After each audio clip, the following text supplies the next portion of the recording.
2 years ago, I have only $74 in my bank account.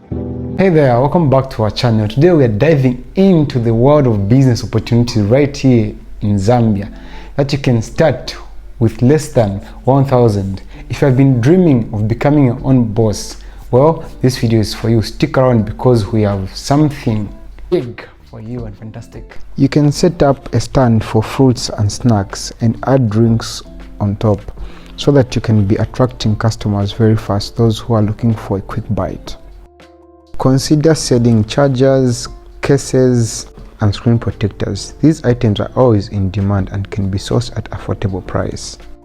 Tap into the second-hand clothing market by sourcing stylish and gently used clothes to sell. You can visit thrift stores or even organize clothes swaps with friends and families. This will help you a lot. Now let's talk about number 4.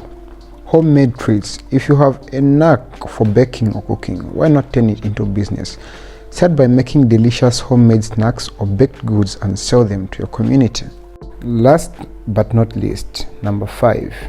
Plant nursery.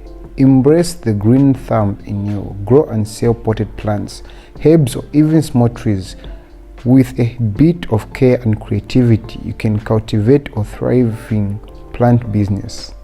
There you have it, folks. 5 affordable business ideas you can start in Zambia with less than 1,000 kwacha. Remember, success takes dedication, hard work, and a little bit of innovation. So if you enjoyed this video, don't forget to give it a thumbs up and don't forget to hit the subscribe button for more content like this. Till we meet again, continue chasing your dreams.